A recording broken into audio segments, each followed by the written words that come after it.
नीचे वाला 10 भी लगा, ये किसने लगाया? ये लगाया हमारे ग्राउंड में, सही बात है बराबर। तो ग्राउंड के ऊपर ऊपर की ओर 1G लग गई, ये इसका एक्शन रिएक्शन है। ये दोनों आपस में एक्शन रिएक्शन नहीं है, क्योंकि एक्शन रिएक्शन सेम बॉडी पे नहीं लगते, ठीक है ना।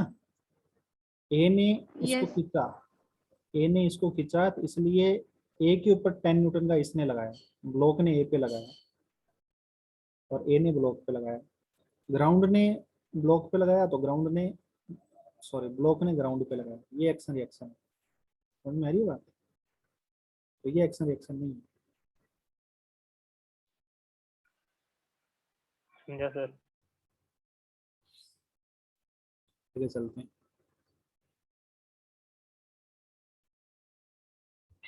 A6 की बात करता हूँ।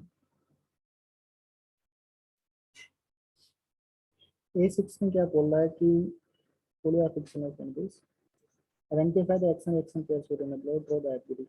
FBD किसका ड्रॉ करना है बताओ आप? FBD तो ड्रॉ कर ही लिया होगा। स्मॉल हाँ? यहाँ पे ऐसे इंक्लाइन सरफेस है, राइट, यहाँ पे ब्लॉक पड़ा है, एक इसके ऊपर और ब्लॉक पड़ा है, एक यहाँ पे रस्सी है, एक यहाँ पे रस्सी है, राइट।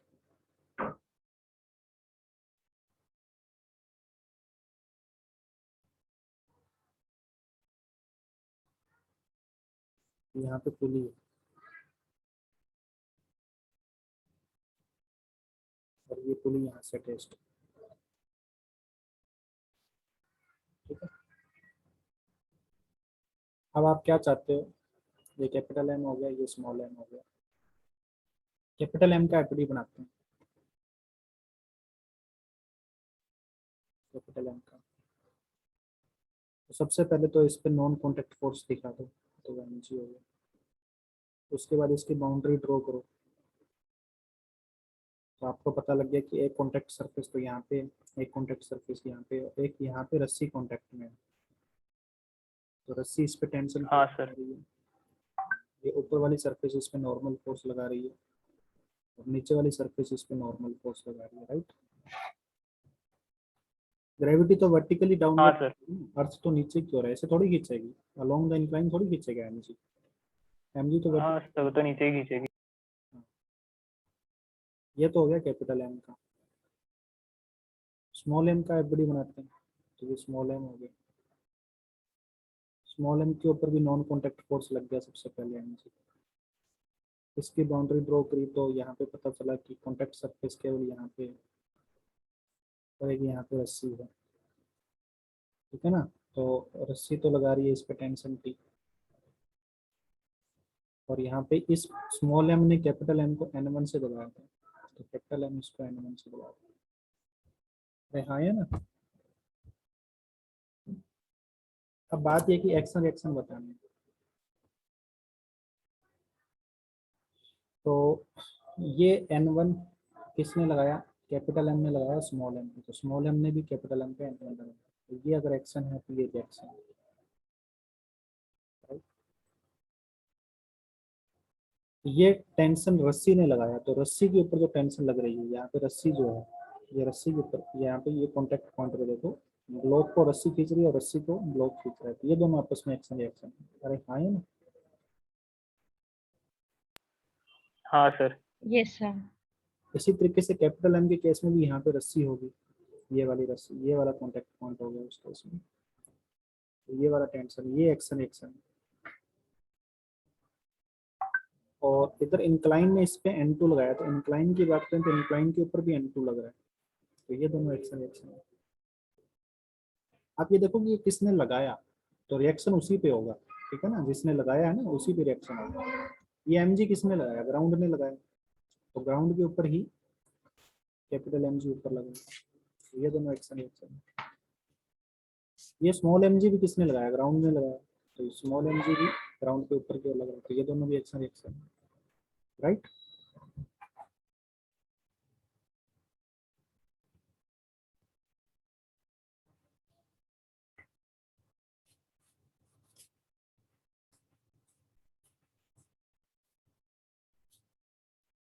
डाउट है भाई किसी को?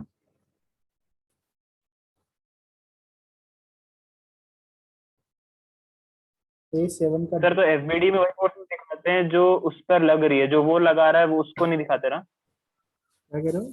वो लगा रहा है वो नहीं दिखाते, जो उस पर लग रहे हैं वो दिखाते अच्छा हैं। अच्छा। एपीडी में कोई ओके ऑब्जेक्ट ओके जो लग रहा है ना वो दिखाएगा। A7 का डी में डाउट है। A7 के डी में कौन से पार्ट में डाउट है बताओ, किसका बताओ? आदमी का बताऊं, लिफ्ट का बताऊं, रस्सी का बताऊं, किसका बताऊं?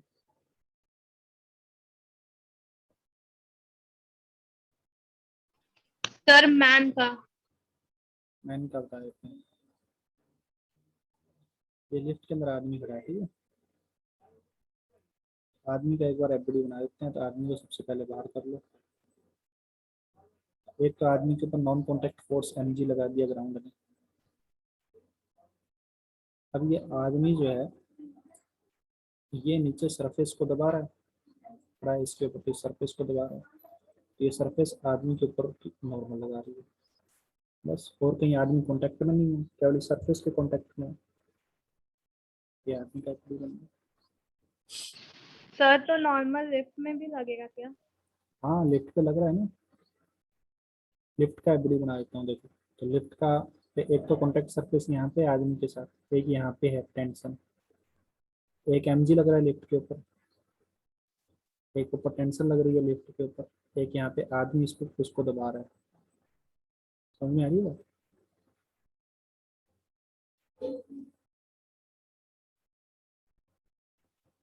Internal forces are not shown for the system. अब इसने इंडिविजुअल बॉडी की बात करी है, इसने केवल आदमी की बात करी है, तो सिस्टम कौन हो गया? आदमी हो गया ना।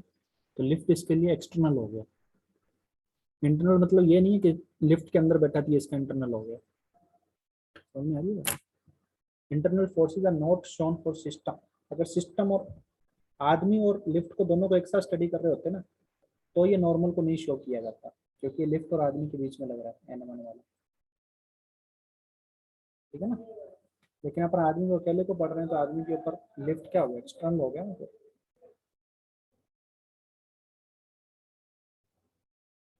समझ में आ रही?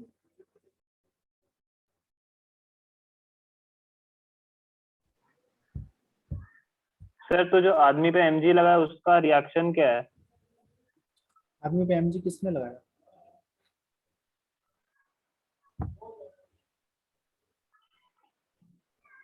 हाँ भाई, हाँ सर। आदमी पर एमजी लगाया किसने? सर ग्राउंड ने। तो रिएक्शन किस पे होना चाहिए? अच्छा ग्राउंड पे होगा। है ना। हाँ हाँ एक बॉडी समझा। दूसरे पे अगर एक्शन कर रही है, तो वो बॉडी उस पर रिएक्शन करेगी। सीधी सीधी बात ये है। अच्छा अच्छा समझा समझा।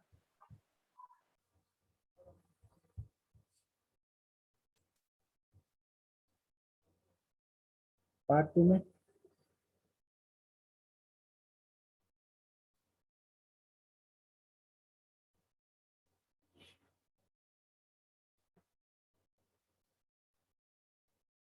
में डाउट है?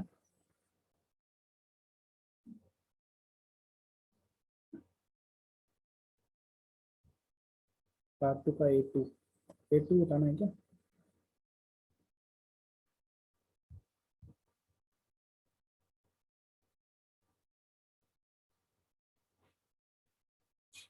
एक पीछे इसको घोड़ा खींच रहा है, पीछे घोड़ा, है ना, इसका मुंह हो गया। तो जो भी है, तो ये घोड़ा अगर इस काट को खींच रहा है, तो घोड़े को आगे कौन खींच रहा है? घोड़ा अपने मसल फोर्स से इस ग्राउंड को पीछे धक्का दे रहा है अपने पैरों से। समझ में आ रही है बात? हाँ सर। अपने फोर्स से ग्राउंड को पीछे धक्का दे रहा है, तो ग्राउंड घोड़े को आगे धक्का दे रहा है। और ग्राउंड ये फ्रिक्शन फोर्स है एक्चुअली इनके बीच में, लेकिन है तो फोर्स ही ना। जब भी हम चलते हैं तो ग्राउंड को पीछे धक्का देते हैं अपने एक पैर से, इसलिए हमारे पैर पे आगे की ओर फोर्स लगता है। समझ में आ रही है बात?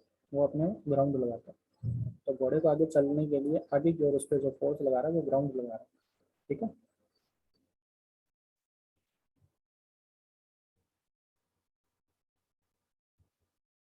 और कोई डाउट है?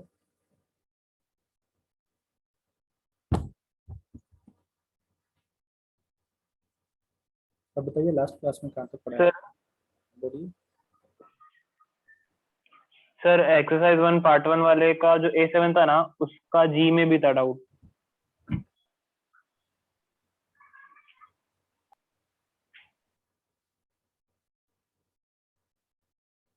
A7 का जी, ये वेज के ऊपर 2 ब्लॉक पड़े हैं ये वाला।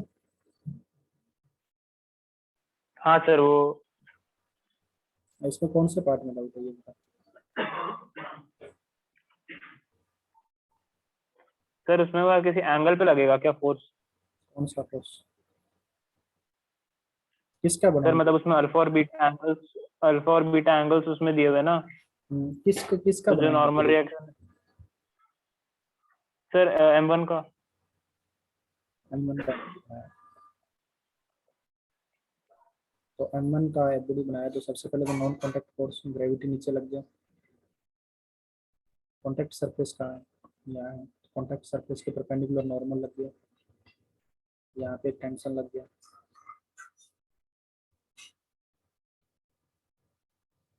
इधर से रस्सी बंधी हुई है ना। हाँ सर, तो फिर ये अल्फा बीटा का काम क्या है सर? उधर अल्फा और बीटा एंगल्स दिए थे ना, हाँ, इनका काम क्या है? कोई काम नहीं उसका है। कुछ काम नहीं है। अगर आपको केवल एफबीडी बना रखा है, एफबीडी बनाने को दे रखा है तो बस आपने बना दिया। अब ये एंगल बता सकते हो आप, ये एंगल कितना तो होगा? नहीं बता सकते क्या? हाँ सर। क्योंकि आपको पता है कि ये एंगल जो है ये अल्फा है, ये अल्फा तो ये अल्फा, तो ये एंगल 90 माइनस अल्फा होगा ओरिजेंटल के साथ, वर्टिकल के 90 साथ माइनस। अल्फा होगा,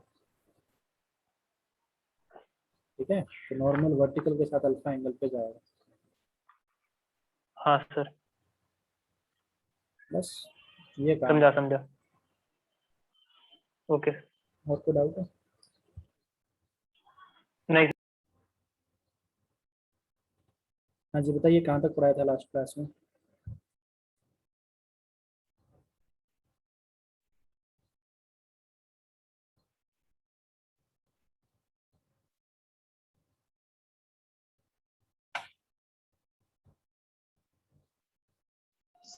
sir application of Newton's law in problems आप पॉइंट्स लिखवा के दिए थे, आप बोले कि एक्सप्लेन आज करेंगे। पहला पॉइंट क्या था? सर, सर आपने लिखा था ना, if object is in equilibrium, तो सबसे पहले क्या करने का, पहले एफबीडी ड्रॉ करना है, उसके बाद में फिर choose a convenient coordinate system, ऐसे पॉइंट्स लिखवा रहे थे आप। और उसके बाद में सारे फोर्सेस के वो कंपोनेंट लेने हैं जो उस कोऑर्डिनेट सिस्टम के एक्सिस के अलोंग हो, फिर सभी डायरेक्शन के नेट फोर्सेस हाँ को जीरो करना है ना। हाँ सर। सर वो एक बार फिर से लिखा देंगे क्या? लिखवाने हैं फिर से? लास्ट वाले में नहीं, देख जो लेना इफ है। Object is in equilibrium. हाँ तो उसके लास्ट अच्छा पीडीएफ ओके। में देख लेना, सारे लिखे होंगे उसमें, ठीक है। तो कोई ऑब्जेक्ट इक्विलिब्रियम में है, जैसे मान लेते हैं कि ये ब्लॉक सरफेस पे पड़ा है, सबसे सिंपल एग्जांपल यही है ना।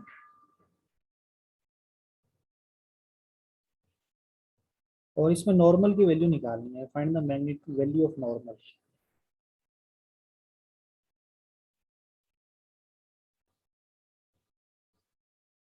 Acting on block.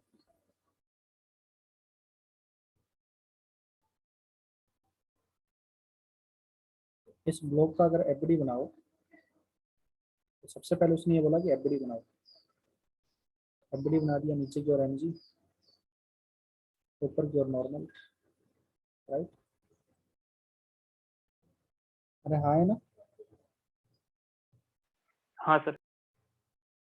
क्या ये ब्लॉक इक्विलिब्रियम में है? हाँ सर। ये ब्लॉक इक्विलिब्रियम में है। इक्विलिब्रियम में कैसे कैसे पता चला? सर क्योंकि इसके ऊपर लग रहे नेट फोर्सेस 0 होते हैं। नेट फोर्स जीरो क्यों होते हैं? सर क्योंकि दोनों फोर्स अपोजिट डायरेक्शन में और इक्वल है तो एक दूसरे को कैंसिल कर रहे हैं, दो ही फोर्स कैसे लग रहे आपने हैं इसके मान लिया ऊपर। कि दोनों इक्वल है? सर क्योंकि वो ना ऊपर जा रहा है ना नीचे जा रहा है हाँ, ये है सही आंसर। ये ब्लॉक अपनी स्टेट को रिज्यूम करके रखा हुआ है, इसकी स्टेट चेंज नहीं हो रही है, इसका मतलब इस पे एफ नेट 0 है, न्यूटन का फर्स्ट लॉ। हाँ। इसकी स्टेट ऑफ रेस्ट जो है वो कंटिन्यू है, ईच बॉडी हाँ continues sir. State of rest और ऑफ यूनिफॉर्म मोशन अनटिल और unless net force is acting on it. अगर इस पे नेट फोर्स नहीं लग रहा है तो ये अपनी स्टेट में रहेगा, तो ये अपनी स्टेट में रहता है, ये रेस्ट पे रहता है, तो इसका नेट फोर्स 0 होना चाहिए। तो आपको बोला कि सबसे पहले एपीडी बनाया क्योंकि ब्लॉक इक्विलिब्रियम है, ब्लॉक इज इन इक्विलिब्रियम, हमने पता लगा लिया इसका। फिर उसके बाद में बोला कि कोई भी दो कन्वीनियंट डायरेक्शन चूज कर लीजिए। तो यहाँ पे वैसे दो करने की जरूरत नहीं है, बट फिर भी मैं कर लेता हूँ क्योंकि मेरे दो दो फोर्स लग रहे हैं, वो दोनों वर्टिकल डायरेक्शन में लग रहे हैं। तो एक डायरेक्शन तो मैं हमेशा यही चूज करूंगा और एक इसके परपेंडिकुलर को चूज कर, ठीक है। तो ये परपेंडिकुलर वाली वैसे कोई भी डायरेक्शन में चूज करता, मैं इधर भी चूज करता जेड। सर आपने येलो में क्या लिखा है? हाँ जी, block is in equilibrium. Block is in equilibrium, equilibrium लिखा है ई क्यू के ऊपर है, ठीक है। तो इस डायरेक्शन के अलोंग तो कोई फोर्स ही नहीं है, तो इसको एक्स एक्सिस बोल दिया लेटेस्ट फोर्स, इसको वाई एक्सिस बोल दिया। तो force along X axis is 0। Sir हाँ सर एक बार प्लीज वापस एक्सप्लेन करिए ना, मुझे नहीं समझा। हाँ, देखिए सबसे पहले मैंने क्या किया, आपने लास्ट वाले स्टेप देखे जो लास्ट में लिखवा रखे थे लास्ट क्लास में, ऑब्जेक्ट इक्विलिब्रियम में है, तो उसमें सबसे हाँ पहला सर। पॉइंट ये है कि draw the ABD of object.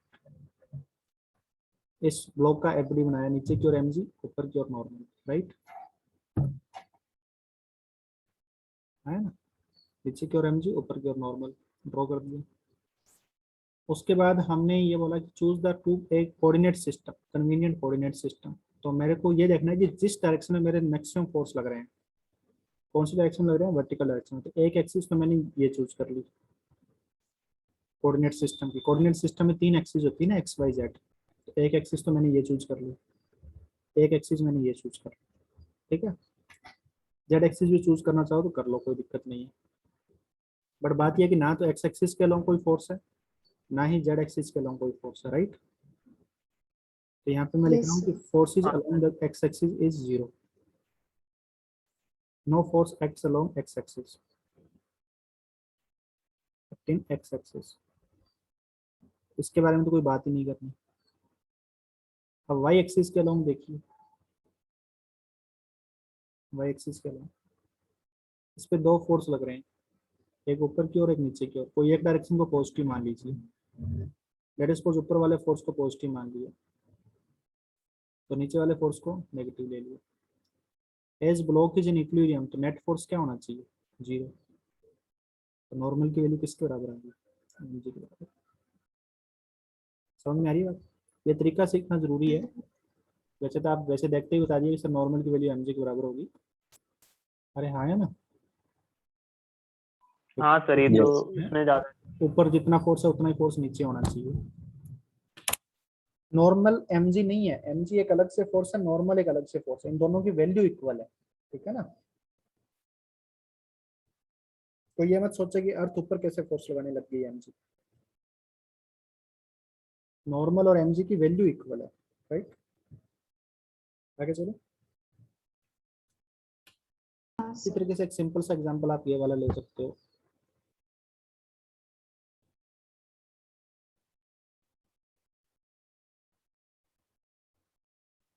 रस्सी मासलेस है,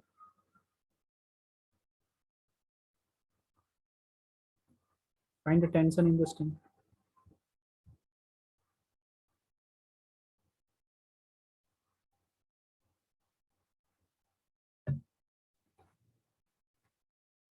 m1 जी, क्योंकि ब्लॉक का एपीडी बनाओ ना, नीचे m1 जी लग रहा है, ऊपर टेंशन लग रहा है और ब्लॉक इक्विलिब्रियम में है तो इसका नेट फोर्स क्या होना चाहिए, 0। ऊपर वाला फोर्स नीचे वाले फोर्स के बराबर होना चाहिए, राइट।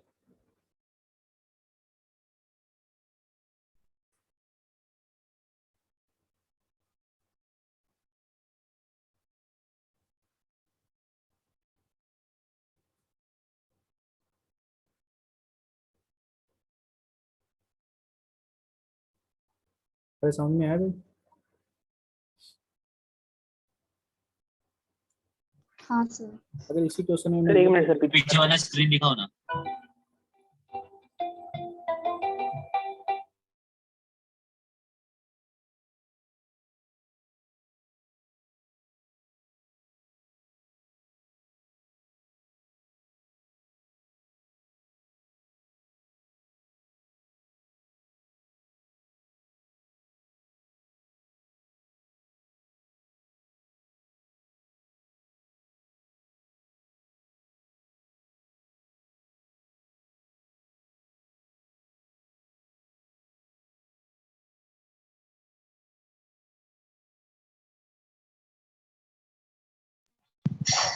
Done sir.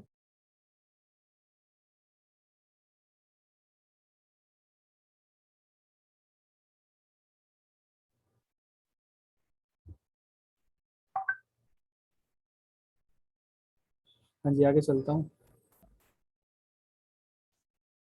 ये जो अभी अभी आपने काम किया था,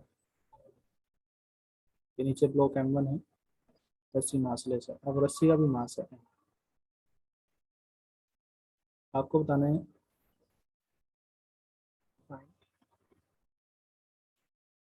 tension at bottom of the string,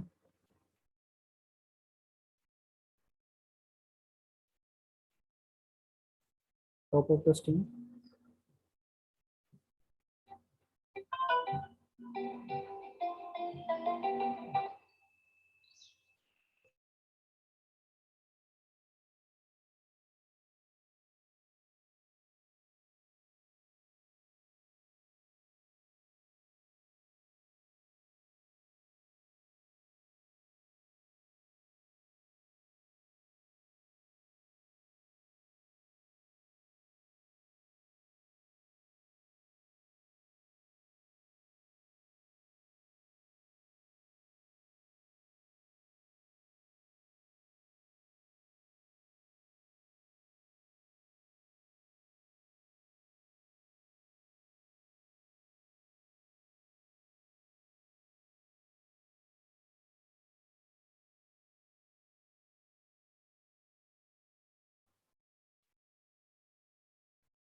हो गया क्या भाई?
हो गया sir.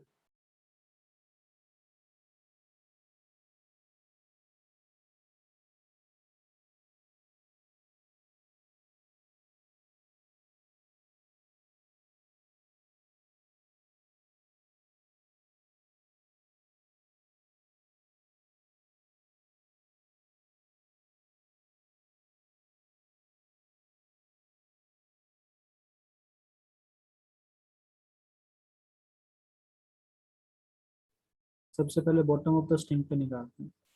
Bottom of the string तो ये कॉन्टेक्ट पॉइंट हो गया ना, तो हाँ यहाँ सर पे M1G लगेगा। यहाँ पे जो ये टेंशन लग रही है वो M1 को सपोर्ट कर रही है, तो टी बॉटम लिख रहा हूँ मैं इसको, ठीक है ना। ये M1 को रोक रही है गिरने से, तो ये टेंशन तो M1G के बराबर आई, राइट।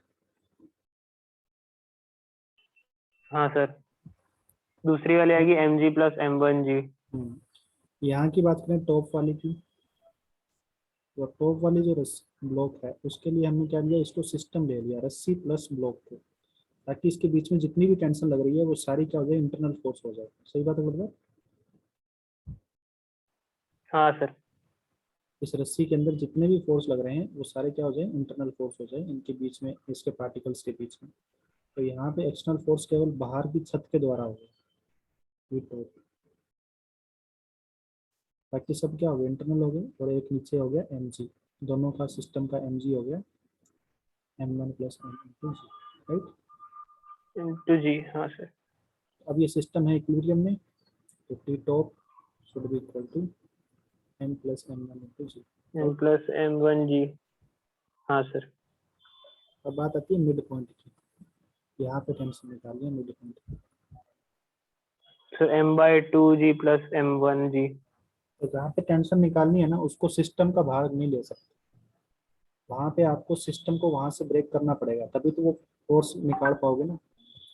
अब आप सिस्टम हाँ किसको सर। लो, अब आप सिस्टम लो नीचे वाले को, नीचे वाली रस्सी और ब्लॉक को, इसको सिस्टम लो, या फिर ऊपर वाली रस्सी को सिस्टम लो अलग से, क्योंकि अगर आपने इस पूरे को सिस्टम ले लिया तो ये इंटरनल फोर्स बन जाएगा, राइट।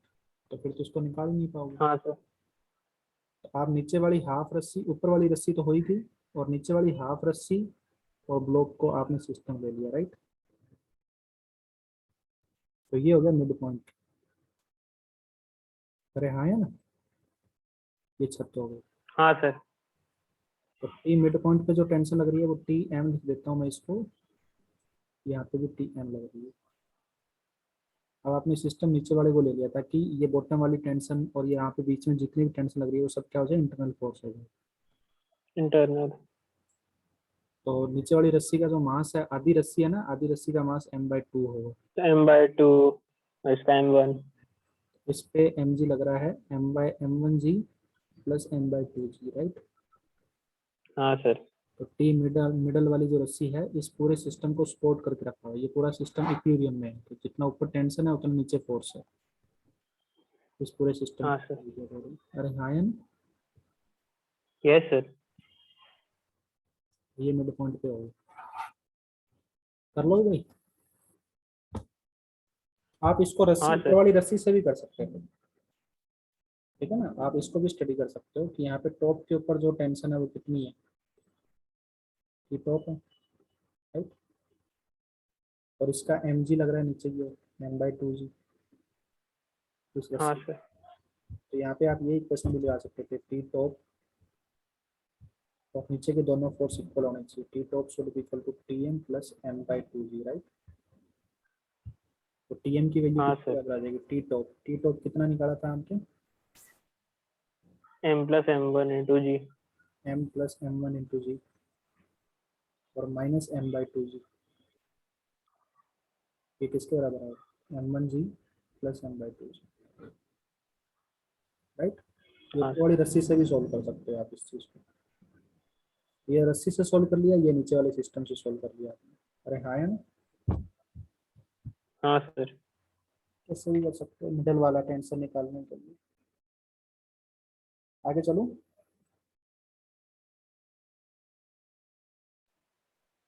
हाँ सर।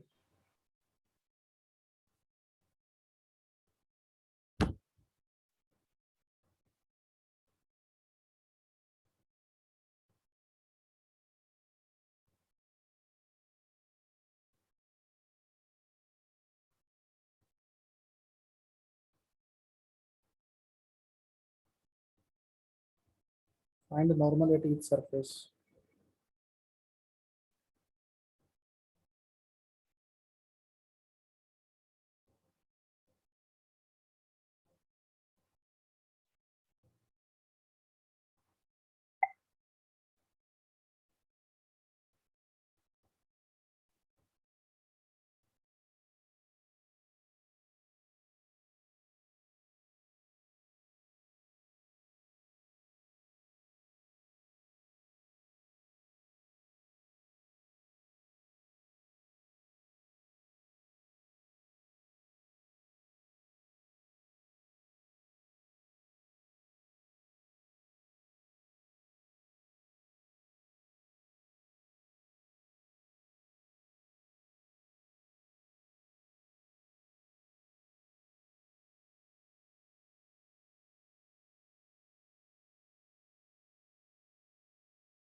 Done sir.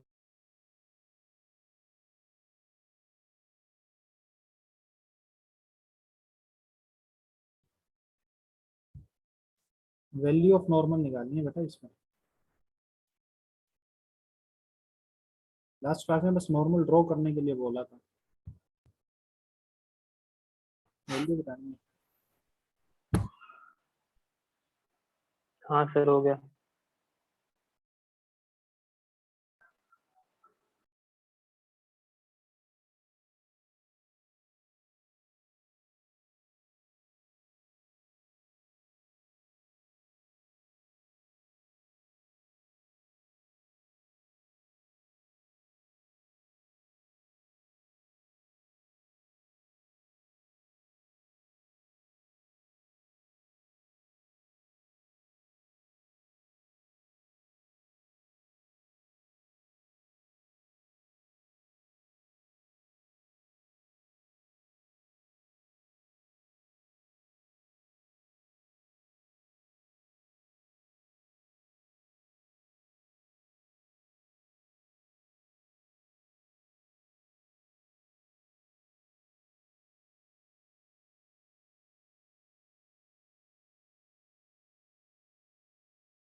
हाँ जी सॉल्व करता हूँ।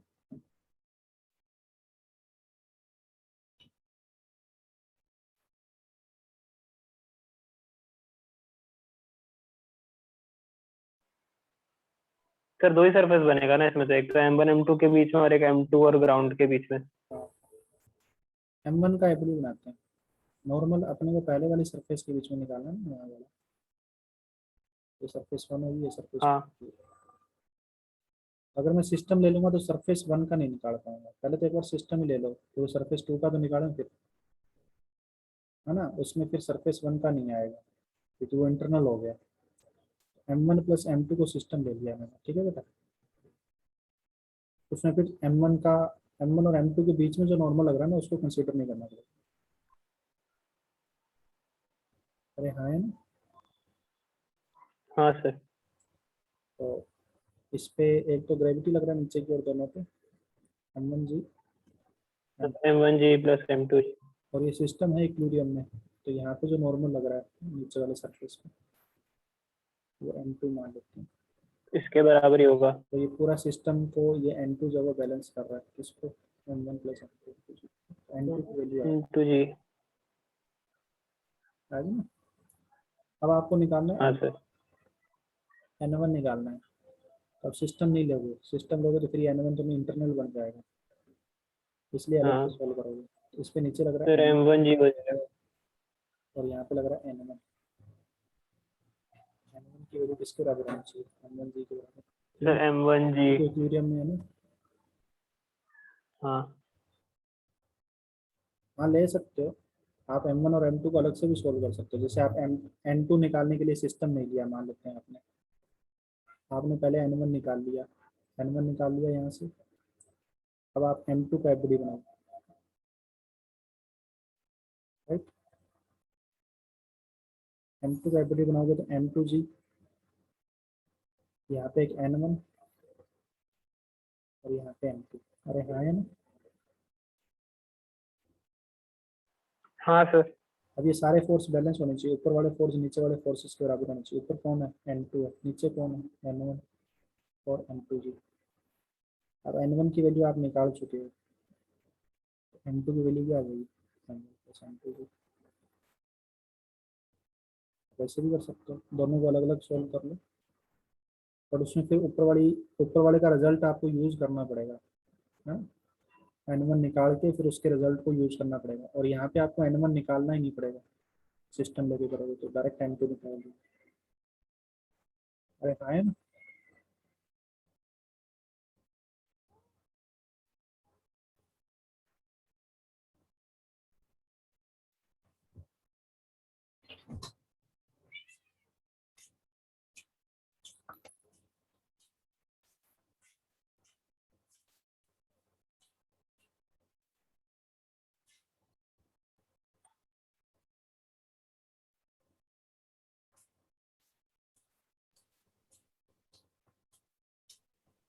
सर जो ऊपर वाला बॉक्स है उस पे बस M1G लगेगा ना, नॉर्मल का वैल्यू।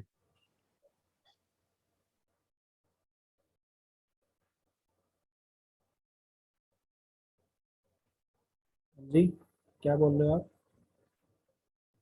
सर जो ऊपर वाला बॉक्स है M1 मास वाला, उसके नॉर्मल का वैल्यू M1G होगा ना। उसके ऊपर जो नॉर्मल रहेगा उसकी वैल्यू M1G है।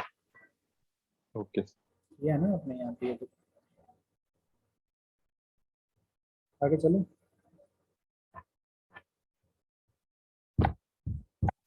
आगे चलो क्या?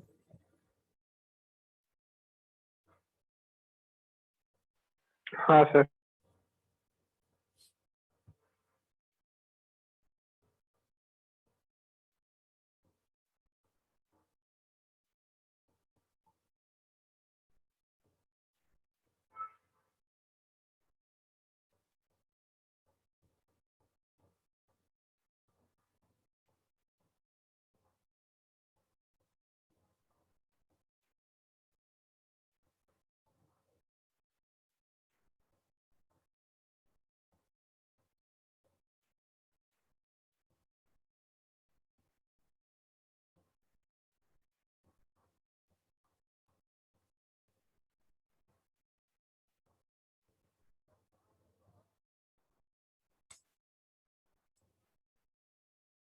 Find tension in string 1 and 2.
हाँ जी, हो गया बेटा?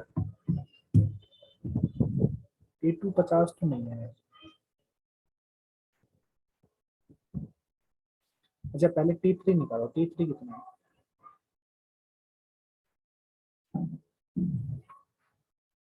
T3 ये नीचे वाली रस्सी है ना, ये है T3 न्यूटन। T3 50 है।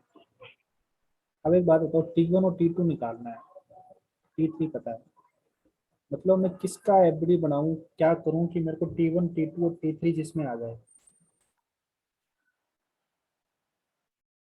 तो स्ट्रिंग को सिस्टम ले लेते हैं। अरे इस पॉइंट की बात करो ना, देखो इस पॉइंट पे तीनों फोर्स लग रहे हैं, T1 भी लग रहा है, T2 भी लग रहा है, T3 भी लग रहा है। हाँ, तो रस्सी के इस पॉइंट का एफडी बना दो। और वो इक्विलिब्रियम में भी है। और ये पॉइंट इक्विलिब्रियम में, ये मासलेस है, ये रस्सी का पॉइंट है, रस्सी सारी मासलेस है। पहले T3 निकालिए ना, 5 kg का आपने एफडी बनाया, तो ऊपर तो लग रहा है T3 और नीचे लग रहा है 5G, राइट? तो T3 की वैल्यू 5G के बराबर होगी, दैट इज 15 न्यूटन। अरे हाँ है ना, यहाँ से आ गया ये। तो 5G पे ऊपर लग रहा था T3 और ए पॉइंट पे नीचे लग रहा है, क्योंकि ये खींचने वाला ही फोर्स होता है हमेशा। समझ में आ रही है ना बात? 15 न्यूटन। अब यस आपको T1 और T2 निकालने हैं। T1 का ये एंगल पता है ना आपको, ये देखो ये हॉरिजॉन्टल के साथ यहाँ पे एंगल 37 है, तो ये वाला एंगल भी तो 37 होगा। अब याद करो वो स्टेप क्या थे? एफबीडी बनाओ, उसके बाद क्या करना है? फिर कोऑर्डिनेट सिस्टम चूज करना है। कोऑर्डिनेट सिस्टम मतलब दो परपेंडिकुलर एक्सिस चूज करो कोई, जिसके अलोंग तुम हाँ सिचुएशन को सोल्व करने वाले हो। तो यहाँ पे देखो T1 एक टेढ़ा मेढ़ा फोर्स आ गया ना, तो अपन पहले दो कोऑर्डिनेट एक्सिस चूज करते हैं, कौन सी? जिसके अलोंग मैक्सिमम फोर्स लाई कर रहे हैं, एक तो T2 लाई कर रहा है, एक के अलोंग T3 लाई कर रहा है, तो एक हॉरिजॉन्टल एक्सिस चूज कर लेता हूँ, एक वर्टिकल चूज कर लेता हूँ। आया ना? हाँ सर। ऐसा मैंने क्यों किया, आप ऐसे भी सोल्व कर सकते थे, ऐसा नहीं है कि आप ऐसे भी कर सकते थे, T1 T2 और ये T3। आप ये कहते थे, आप ये कह सकते थे कि सर मैं एक एक्सिस तो T1 के अलोंग लूंगा और एक एक्सिस इसके परपेंडिकुलर लूंगा, कर सकते थे, लेकिन आप बिना मतलब कि आप अपनी कैलकुलेशन बढ़ा रहे हो, ठीक है ना? अब यहाँ पे T2 का कंपोनेंट लोगे, T3 का कंपोनेंट लोगे, फिर T3 का इधर लोगे, T2 का इधर लोगे, सही बात है तो वो बिना मतलब की कैलकुलेशन बढ़ा रहे हो। तो आप बढ़िया से बढ़िया वही हाँ सर, आपको कीजिए, मिनिमम कंपोनेंट्स वाला सामान लेना है। इसके अलावा आपको कम से कम कंपोनेंट लेने पड़े, तो एक केवल T1 का लेना पड़ेगा, T2 और T3 तो इन्हीं के अलावा, राइट? तो हाँ T1 के कंपोनेंट लिए आपने, T1 के कंपोनेंट लिए इधर और इधर, इधर तो आया T1 cos 37, that is 4/5 T1, और इधर आया 3/5 T1, राइट? अब T1 को हटा सकते हो, मतलब आपने उसके जगह उसके कंपोनेंट ले लिए, तो इस चीज को हटा सकते हो, मतलब ये नहीं लग रहा है जिसको कंपोनेंट लग रहा है, राइट? लग मतलब T1 ही रहा है, तो आप इसको इसके कंपोनेंट के रूप में देखो। तो इस पार्टिकल पे नेट फोर्स ऊपर की तरफ वर्टिकल में भी जीरो होना चाहिए, equilibrium in both direction, equilibrium है तो सभी डायरेक्शन में इक्विलिब्रियम होगा, तो वर्टिकल में भी नेट फोर्स जीरो होना चाहिए, 3/5 T1 should be equal to 50, और हॉरिजॉन्टल में भी नेट फोर्स जीरो होना चाहिए, तो 4/5 T1 is equal to T2। तो यहाँ से T1 तो निकल गया, अब T1 की वैल्यू यहाँ पे पुट कर दो तो T2 निकल जाएगा, राइट? T1 कितना आ गया? T1 आ गया 250/3, है ना? अब T1 की वैल्यू यहाँ पुट कर दो,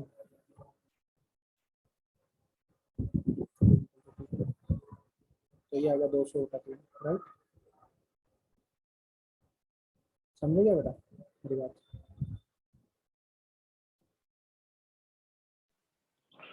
हाँ सर। इसमें तकलीफ है?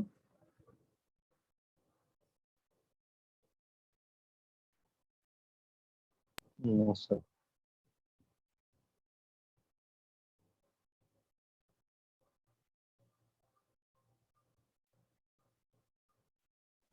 सर पिछला वाला पेज सर एक second.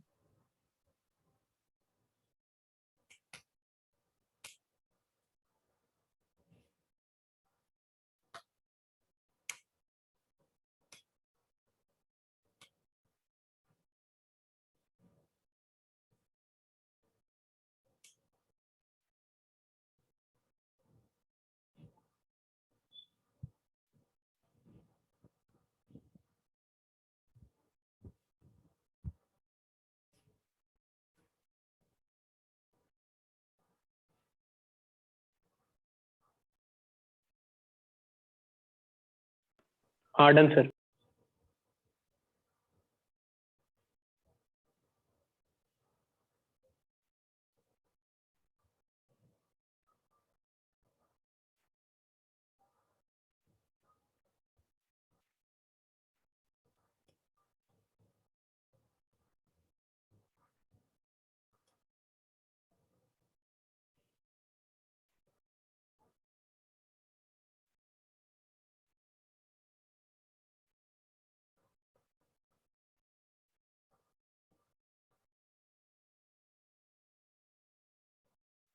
find f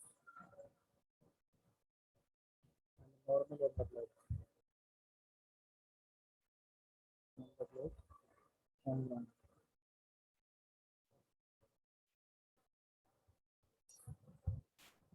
if load is an equilibrium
done sir.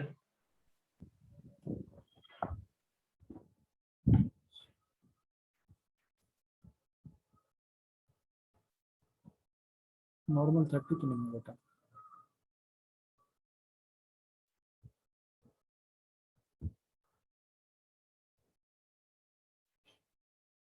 f की वैल्यू 60 सही है f की वैल्यू 80 नहीं है सर एन की वैल्यू 590 आई है। 590 बहुत ज्यादा आ गई यार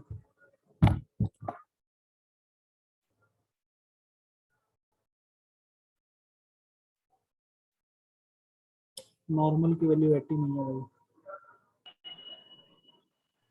सर 50 50 भी नहीं है अच्छा नहीं सर 590 नहीं है, एक सेकंड। नॉर्मल की वैल्यू अब एक बच्चे ने निकाली है वो बहुत सही आई है उसकी सर 130 आई है 130। हाँ 130 आई उस्मान ने भी यही निकाली है 130 इज द राइट आंसर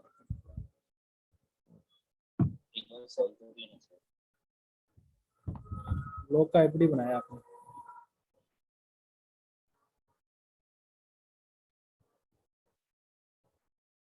नीचे लग रहा है 5G, इधर लग रहा है F, इधर लग रहा है 100, और एक कॉन्टैक्ट सरफेस पे इसको दबा रहा है ग्राउंड को, तो ये लग रहा है नॉर्मल, राइट।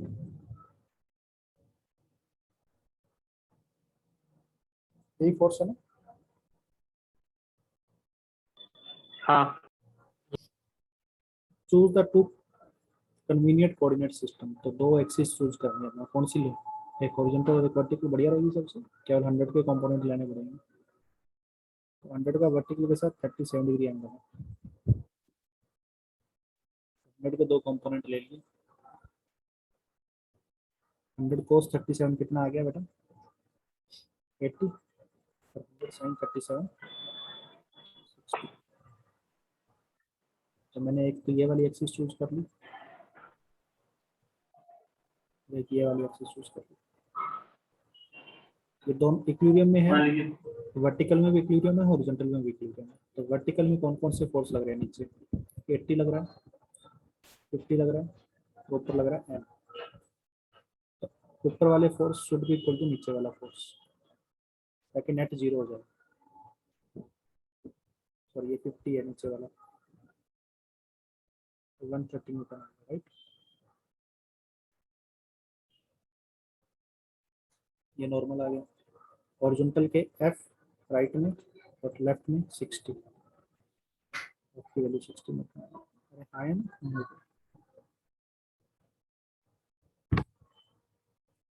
तकलीफ है क्या किसी बच्चे को? नो सर, वो एंगल में गलती हुई। हाँ बेटा बोलिए।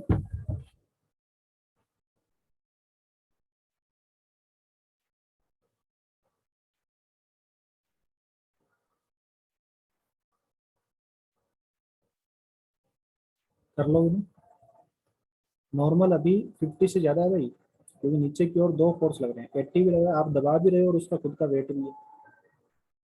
आप अर्थ को बहुत ज्यादा जोर से दबा रहे हो उसके वेट की वजह से, और एक आपने ऊपर से और लगा दिया, अर्थ भी आपको ज्यादा जोर से दबाएगी, राइट। समझ में आया सभी को? Yes, sir. यस हाँ sir.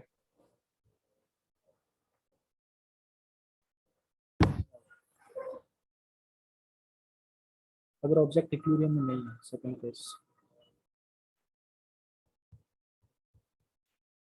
Object is not in equilibrium,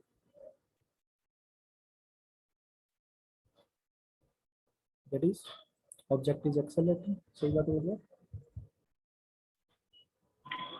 हाँ सर। तो पहला स्टेप तो वही रहेगा, एक्टिविटी ड्रॉ करो। दूसरा स्टेप भी वही रहेगा, कन्वीनियंट कोऑर्डिनेट सिस्टम चूज करो, ठीक है। और तीसरा स्टेप जो है कोऑर्डिनेट सिस्टम वाला, चूज कन्वीनियंट कोऑर्डिनेट सिस्टम, लिख लेना वहां से आप। अच्छा सर, हाँ अगर कोई बॉडी कांस्टेंट वेलोसिटी से चल रही है तो वो भी इक्विलिब्रियम में हो सकती है ना, जरूरी है ना कि रेस्ट पे होनी चाहिए? इक्विलिब्रियम दो प्रकार का होता है, मैं बताने ही वाला था ये, फिर मैंने सोचा बाद में बताऊंगा, इतना जरूरी नहीं है। सर स्टैटिक और डायनामिक होता है ना सर? हाँ, इक्विलिब्रियम दो प्रकार का होता है, एक होता है स्टैटिक इक्विलिब्रियम और एक होता है डायनामिक इक्विलिब्रियम। आपके पास यहाँ जहाँ भी ये दो वर्ड आते हैं ना फिजिक्स में, स्टैटिक और डायनामिक, स्टैटिक का मतलब होता है समथिंग रिलेटेड टू रेस्ट, और डायनामिक का मतलब होता है समथिंग रिलेटेड टू मोशन, ठीक है ना।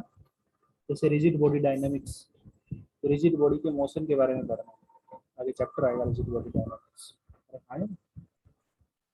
Okay sir.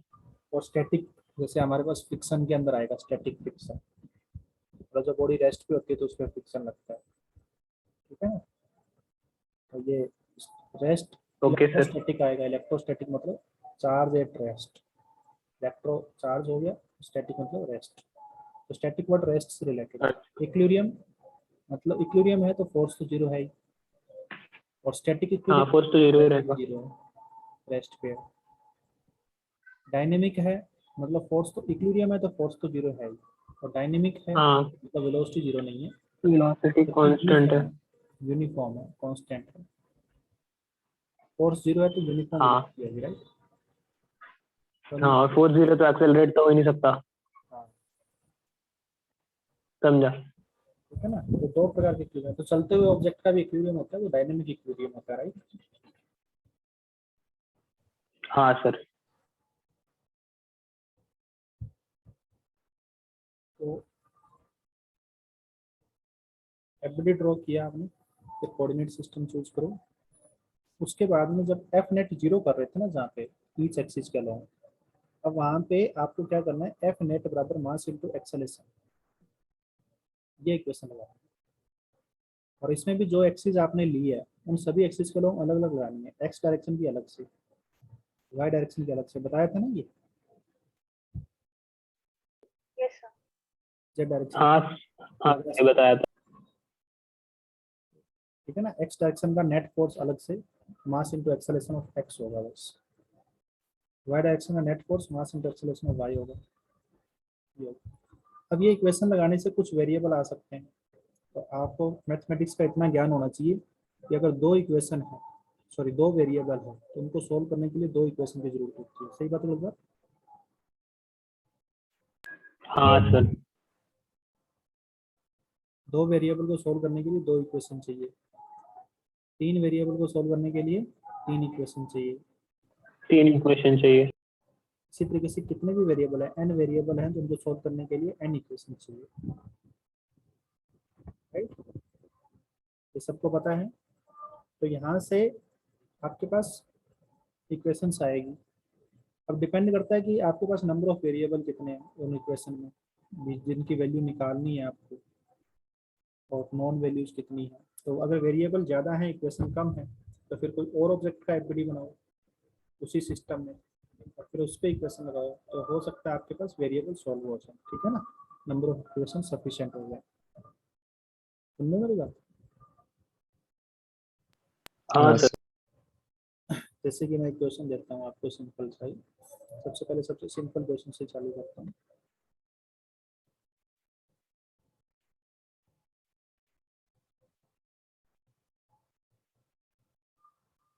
ये 1 kg का ब्लॉक है, इस पे 100 न्यूटन फोर्स लग रहा है, और इसका एक्सेलेरेशन है 100 मत मानो, इसको 10 मानो, 10 न्यूटन का फोर्स लगा है, और इसका एक्सेलेरेशन है 2 मीटर पर सेकंड। सरफेस रफ है,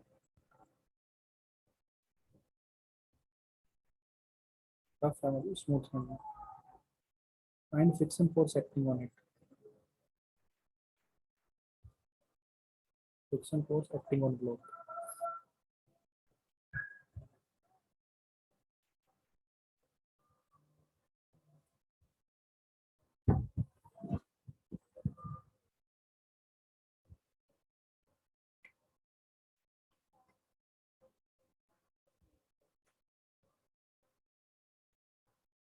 ये इसका एक्सेलेरेशन गिवन है, ठीक है, दिस इज एक्सेलेरेशन सर वो 2 मीटर पर सेकंड की, ओके। हाँ 2 मीटर पर सेकंड का एक्सेलेरेशन है ना ब्लॉक का।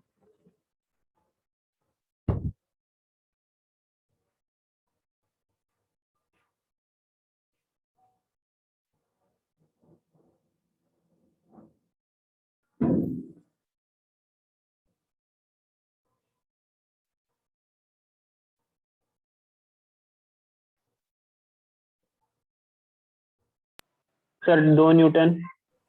ओ हाँ दो तो गलत है।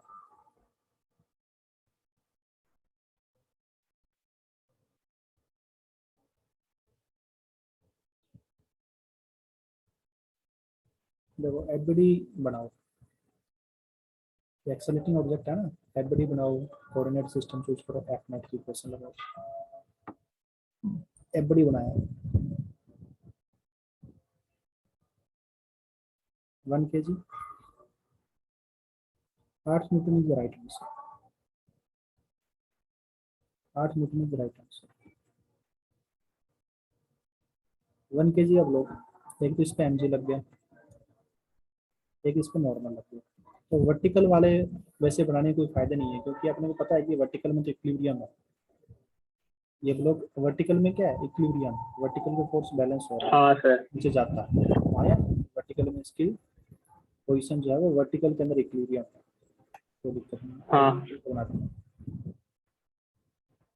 10 न्यूटन है, और एक फ्रिक्शन है। फ्रिक्शन किस तरफ है डाउन, फ्रिक्शन 8 है। मैं जानता ही नहीं हूँ सर फ्रिक्शन है कितना, किस डायरेक्शन में, राइट। तो मैं एक बार के लिए फ्रिक्शन को मतलब यहाँ पे बस बना रहा हूँ कि इस सरफेस के लॉन्ग होगा, किस डायरेक्शन में होगा, राइट। तो मुझे ये पता है कि in vertical direction it is in equilibrium. मतलब दो कोऑर्डिनेट सिस्टम में चूज कर चुका हूँ, ठीक है ना, एक ये वाली एक्सिस और एक ये वाली एक्सिस, ये एक्स एक्सिस ये भी एक्सिस, राइट। तो वाई एक्सिस के अलॉन्ग ये इक्विलिब्रियम में है, normal should be equal to 1 that is 10। अरे हाँ है ना, लेकिन हमने तो फ्रिक्शन निकालना है। अब बात ये है कि हॉरिजॉन्टल डायरेक्शन में इक्विलिब्रियम में नहीं है, इधर तो इसका एक्सेलरेशन है 2 मीटर पर सेकंड स्क्वायर। अगर इधर एक्सेलरेशन है तो हॉरिजॉन्टल डायरेक्शन में मैं ये इक्वेशन लगा सकता हूँ कि F net in X direction is equal to mass into acceleration in X direction. सही बात है भैया, क्योंकि नेट फोर्स जीरो नहीं है, नेट फोर्स जीरो नहीं है तो नेट फोर्स किसके बराबर होना चाहिए, मास इनटू एक्सेलरेशन के बराबर होना चाहिए, सेकंड लॉ के अकॉर्डिंग। अरे हाँ है ना, तो नेट फोर्स किसके बराबर होना चाहिए, 1 इंटू 2 के बराबर होना चाहिए, 2 न्यूटन होना चाहिए, राइट में होना चाहिए, नहीं होना चाहिए, हाँ सर। 2 न्यूटन होना चाहिए। लेकिन हमारे पास नेट फोर्स दिखा कितना रखा है, 10 दिखा रखा है, मतलब एक फोर्स और लगना चाहिए लेफ्ट की ओर, दैट इज 8, ताकि राइट में नेट कितना बचे, 2 न्यूटन। 2 बचने के लिए, अच्छा। 10 minus friction should be equal to 1 into 2। Net force ये हो गया ना, चलाने वाला फोर्स माइनस रोकने वाला,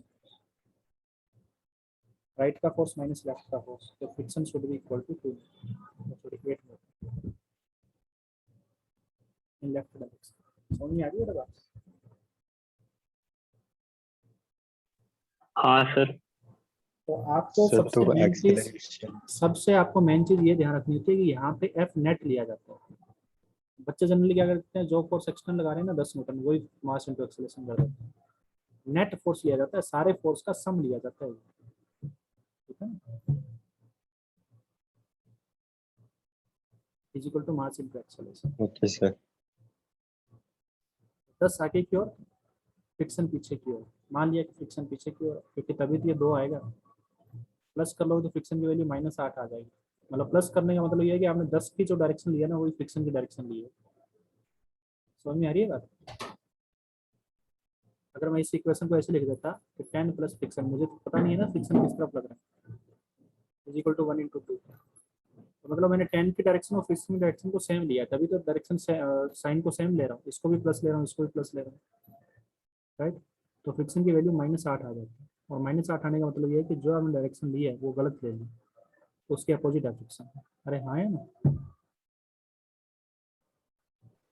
हाँ सर।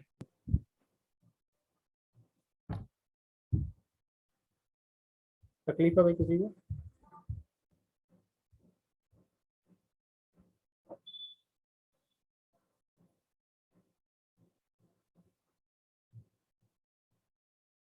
ये तकलीफ है? नहीं सर। No sir. आगे चलो।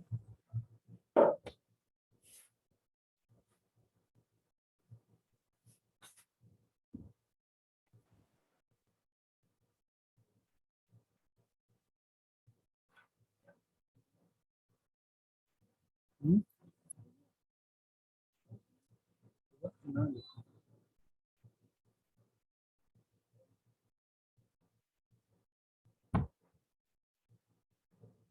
All the surfaces are smooth.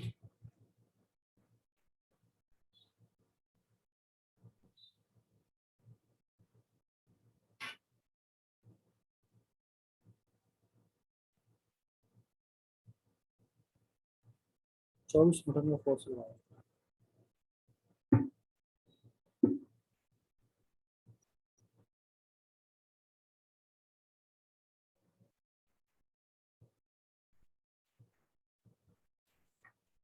Find acceleration of blocks.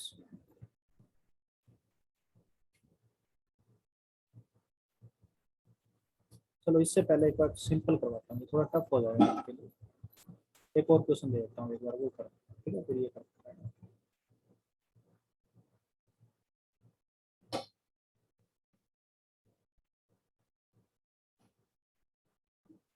ये रस्सी से बांध रखा है, यहाँ से फोर्स लगा रहा है, रस्सी मास ले सकता है। If system is moving upward with 1 meter per second step,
sir F22 है क्या?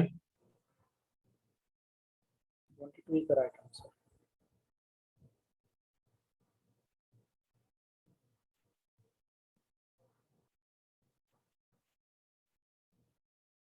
अच्छा एक बात तो यहाँ पे ये देखो, उनकी रस्सी के अगर किसी भी एंड को आप पकड़ के डायरेक्ट खींच रहे हो, उसको डायरेक्ट फोर्स लगा रहे हो, समझ में आ रही है बात, चाहे नीचे वाले को या ऊपर वाले को। तो क्योंकि ये रस्सी मासलेस है, इस पॉइंट की बात करते हैं, इस पॉइंट के ऊपर आपने ऊपर एफ फोर्स लगाया और इस पॉइंट के नीचे वाले पॉइंट में इस पर टेंशन लगाई, राइट। ये मासलेस पॉइंट होने की वजह से, क्योंकि ये मासलेस और मासलेस ऑब्जेक्ट पे नेट फोर्स जीरो होता है। क्यों जीरो होता है? क्योंकि एफ नेट बराबर मास, जिस तरह ग्रेविटी नहीं एक्ट करती। एफ नेट बराबर मास इनटू एक्सेलरेशन होता है, और मास जीरो होगा, एफ नेट जीरो होगा। मासलेस ऑब्जेक्ट पे नेट फोर्स हमेशा जीरो होता है, चाहे उसका एक्सेलरेशन हो चाहे ना हो, राइट। तो इस पे नेट फोर्स जीरो होने का मतलब ये है कि ये टेंशन किसके बराबर होगी? एफ के बराबर होगी।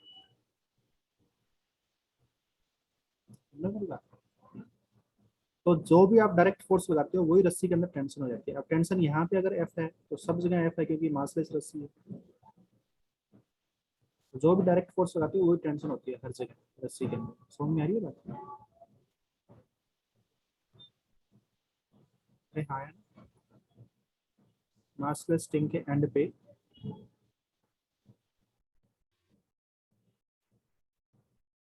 मासलेस स्ट्रिंग को जिस फोर्स डायरेक्ट खींचा जाता है,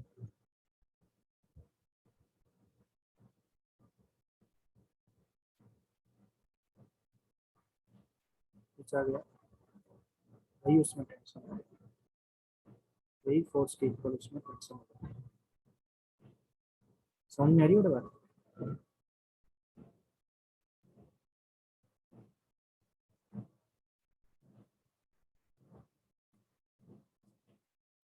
तो तो इस रस्सी में हर जगह वही टेंशन है, 2 kg का एपीडी बनाते हैं। 2 kg के एपीडी में टेंशन अगर यही है तो यहाँ पे भी टेंशन की जगह टेंशन की वैल्यू एफ होगी, राइट। और नीचे लग रहा है 2g, और इसका एक्सेलेरेशन कितना है? हाँ सर। 1 मीटर। इसके ऊपर एक कन्वीनियंट कोऑर्डिनेट सिस्टम चूज करता हूँ, तो ये वाली एक्सिस के अलोंग एफ नेट बराबर मास इनटू एक्सेलेरेशन लगाते हैं along Y direction, along Y direction. अरे हाँ है ना, तो एक्सेलेरेशन ऊपर की तरफ, ऊपर की डायरेक्शन को पॉजिटिव ले लेते हैं, हाँ सर। m into 1। ऊपर की डायरेक्शन को पॉजिटिव लिया तो f को पॉजिटिव लूंगा, नेट फोर्स के अंदर 2g को नेगेटिव लिया, -20 n। तो ये मास जो है वो 2 kg है, 2 into 1 f minus 20 is equal to 2 into 1। f की वैल्यू कितनी होगी? 22। x is equal to 22। समझ में आ रही है बात? ये वैसे 18 बोल रहे थे, 18 क्या होगा भाई, 20 में से 2 को सब्ट्रैक्ट मत करो, 20 में 2 ऐड होगा, ऊपर की फोर्स ज्यादा होगा ना नीचे से, सीधी सीधी बात आप यहाँ डायरेक्ट कर दिया करो। ये 20 नीचे लग रहा है और एक्सेलेरेशन ऊपर है, तो ऊपर का फोर्स ज्यादा होना चाहिए। कितना ज्यादा होना चाहिए? कि नेट फोर्स इस पे कितना होना चाहिए? नेट फोर्स होना चाहिए मास इंटू एक्सेलेरेशन के बराबर, तो 2 इंटू 1 के बराबर होना चाहिए। तो नीचे 20 है, नेट फोर्स ऊपर 2 होना चाहिए, तो ये कितना होना चाहिए? 22, राइट, ताकि नेट फोर्स ऊपर की ओर 2 हो जाए। अरे हाँ है ना, हाँ सर। फोर्स होता है मास इंटू एक्सेलेरेशन, सीधी बात ये है।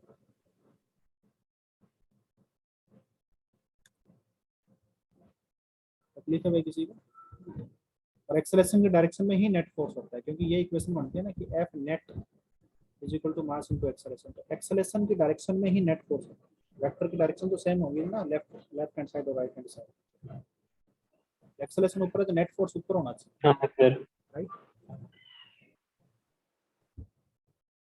नेट फोर्स होना चाहिए 2 इंटू 1, तो नेट फोर्स ऊपर की ओर 2 होना चाहिए, तो नीचे 20 है तो ऊपर को नेट ऊपर को 22 होगा, तब ताकि नेट ऊपर को 2 हो जाए।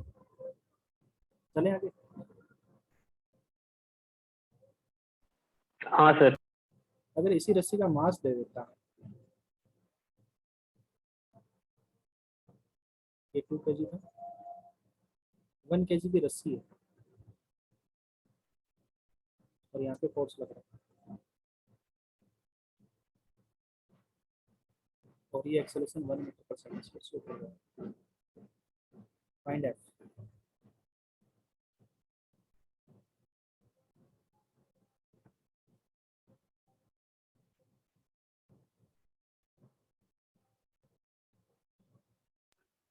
सर 32।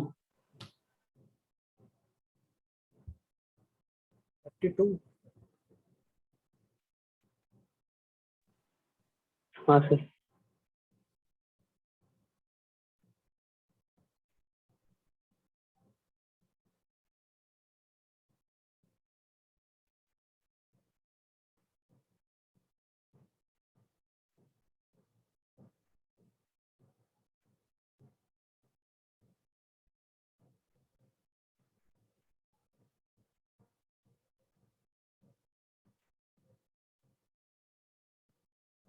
नहीं सर 33 33।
3 kg टोटल मास और 3 kg पे नीचे लग रहा है 2g और 1g। लगना कितना चाहिए? 3 kg टोटल मास 1 मीटर पर सेकंड स्क्वायर से ऊपर जा रहा है, तो नेट फोर्स होना चाहिए सिस्टम को 3 kg total mass into 1, 3 Newton होना चाहिए। नीचे की ओर 30 है तो ऊपर की ओर कितना होना चाहिए? Sir 33। F minus 2g minus 1g, F की वैल्यू 33 आ रही है। मैंने इसको सिस्टम क्यों लिया? क्योंकि अगर मैं इस रस्सी को अलग से सोल्व करता, 2 kg को अलग से सोल्व करता, तो बिना मतलब का ये टेंशन को सोल्व करना पड़ता ना। यहाँ पे टेंशन आती, उसको सोल्व करना पड़ता, पहले रस्सी के लिए करता, फिर ब्लॉक के लिए करता, फिर यहाँ पे हर जगह पे टेंशन है फिर तो। इसलिए मैं पूरे को सिस्टम ले लिया ताकि ये सब है ना इंटरनल फोर्स बन जाए और इनका मेरे को झंझट ना करना पड़े। समझ में आ रही है बात? Taking string and block both as a system. समझ में आ रही है बात? तो मैंने ये काम सिस्टम लेके किया। ये चीज आपको मतलब क्लियरली समझनी है और इसको अप्लाई करना है कि आप कब किसी को सिस्टम लेते हो, कि आपको क्या फाइंड करना है, उसके अकॉर्डिंग आपको सिस्टम लेना होता है, राइट?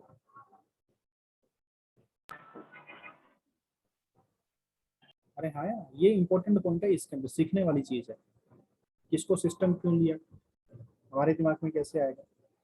तो अगर सिस्टम नहीं लेंगे तो यहाँ पे बिना मतलब की टेंशन को इन्वॉल्व करेंगे अपन, क्योंकि रस्सी को फिर अलग से सोल्व करेंगे, रस्सी का एफबीडी बनाएंगे तो यहाँ पे टेंशन आएगा, यहाँ पे एफ आएगा, राइट? ये रस्सी का एफबीडी बन गया। फिर ब्लॉक का एफबीडी बनाएंगे तो उसके ऊपर टेंशन आएगा, नीचे एमजी आएगा। तो हमने बिना मतलब एक वेरिएबल को और घुसा लिया ना टेंशन को, और जबकि अगर इन दोनों को एक साथ सोल्व करते हैं तो इंटरनल फोर्स बन जाता है। अरे हाँ है ना?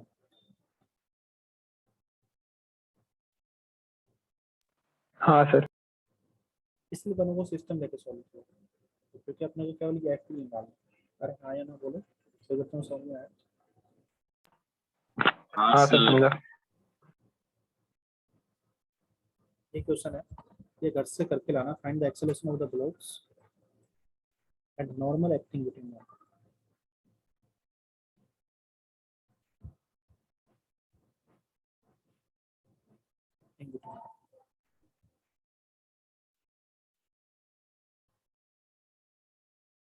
ओके सर, सीट में से कोई होमवर्क नहीं है? हाँ जी,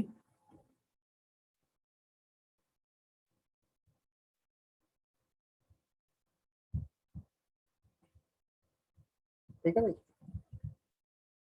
find acceleration of blocks and normal acting between them, ये सॉल्व करके लाना नेक्स्ट क्लास में। चलिए, okay sir. Bye everyone. Bye sir. Bye sir.